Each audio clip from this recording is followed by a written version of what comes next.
Guys, स्वागत है आपका अपने यूट्यूब चैनल स्टडी विद अमन कुल में। आज हम लाए हैं शिक्षा निदेशालय राष्ट्रीय राजधानी क्षेत्र दिल्ली की कार्यपत्रक नंबर 25 जो कि क्लास 10 के बच्चों के लिए। विषय आपका हिंदी है। डेट है इसकी 6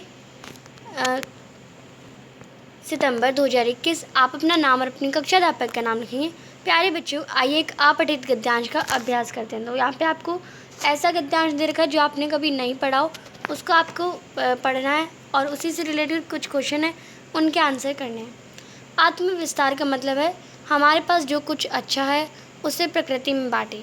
प्रकृति विराट है और उसमें जड़ चेतन सारे प्राणी स्वनिष्ठ मैं कुछ नहीं हूँ किसी आदेश शक्ति का दिया हुआ उपहार है।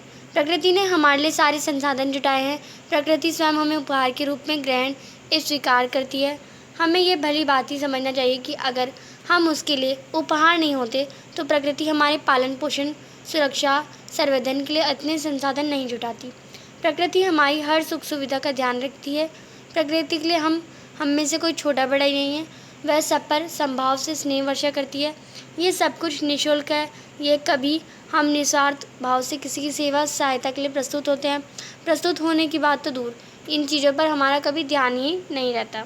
यहाँ तक कि अनंत वत्सलता प्रकृति को प्रेम से कुछ पल देखने के लिए भी हम कभी समय नहीं निकालते। प्रकृति से साक्षांतर नहीं होने के कारण मनुष्य अपनी मूल प्रकृति में कोसों दूर है। उसकी प्रकृति जन्य नहीं है, अर्थात वह अपने स्वभाव में नहीं है।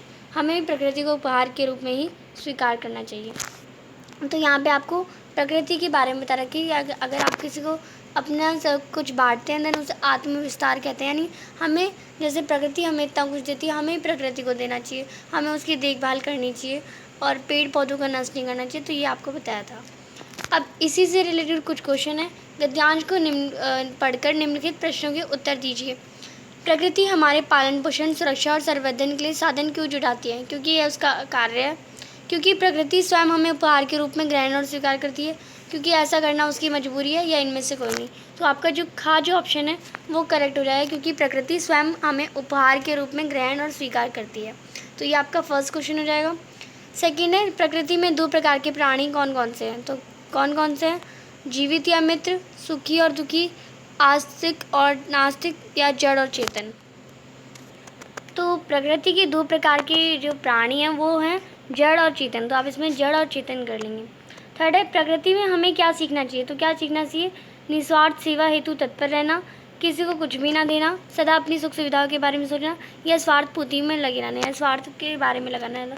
तो हमें निस्वार्थ यानी किसी बिना स्वार्थ के सेवा के लिए हमेशा तत्पर रहना। तो ये हमें प्रकृति हमें सिखाती है। उपहार शब्द में कौन सा उपसर्ग है? तो उपहार में जो उपसर्ग क्या होते हैं? जो आगे लगते हैं, और प्रत्यय क्या होते हैं? जो पीछे लगते हैं। तो उपसर्ग का शब्द में जो उपहार शब्द में उपसर्ग हो जाएगा हमारा उप। तो आप इसमें उप कर लेंगे। गद्यांश का उपयुक्त शीर्षक क्या होगा? प्रकृति, आत्मविस्तार, निस्वार्थ सेवा, या प्राकृतिक संसाधन। तो हमारा प्रकृति पर बेस्ड, आत्मविस्तार पर बेस्ड, तो हमारा प्रकृति का उपयुक्त शीर्षक हो जाएगा। आगे आपको क्वेश्चन दे रखे हैं, इन प्रश्नों के उत्तर आपको लिखने हैं। तो अभी तक आपने मेरे चैनल को सब्सक्राइब नहीं किया तो प्लीज़ चैनल को सब्सक्राइब कर लें, और उसके बाद आने वाले बेल आइकन को भी ऑन कर दें, क्योंकि हम आपके लिए इतनी मेहनत करते हैं। तो आप सब्सक्राइब तो ज़रूर कर सकते हैं। 6 क्वेश्चन है हमारा, प्रकृति हमें उपहार के रूप में ग्रहण एवं स्वीकार करती है, ऐसा हम कैसे कह सकते हैं? तो आप इसका आंसर करेंगे, प्रकृति हमें उपहार के रूप में ग्रहण एवं स्वीकार करती है, इसलिए प्रकृति ने हमारे पालन पोषण सुरक्षा तथा विकास के लिए इतने संसाधन जुटाए हैं।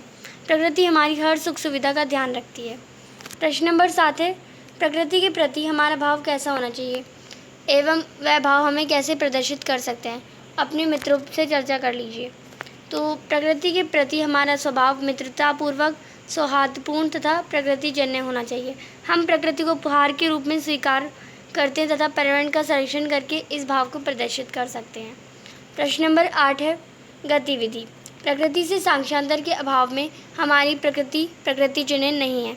तो हमारी प्रकृति कैसी है जो हमने स्वभाव में नहीं है? अपने शिक्षकों से मित्रों से चर्चा कर लिखिए। तो आप इसका आंसर करेंगे, प्रकृति से साक्षांतर के अभाव में हमारी प्रवृत्ति प्रकृतिजन्य नहीं है, बल्कि हमारी प्रवृत्ति स्वार्थी है, जिससे हम पर्यावरण की उपेक्षा कर रहे हैं।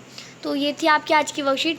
तो आई होप चैनल को तो आपने सब्सक्राइब कर ही दिया होगा, मैंने आपको पहले भी बोला, अभी भी बोल रही हूँ, जिन्होंने नहीं किया वो चैनल को जल्दी से सब्सक्राइब कर ले और उसके बाद आने वाले बेल आइकन को भी प्रेस कर दें, जिससे आपको हर वीडियोस की नोटिफिकेशन टाइम से मिलते रहे।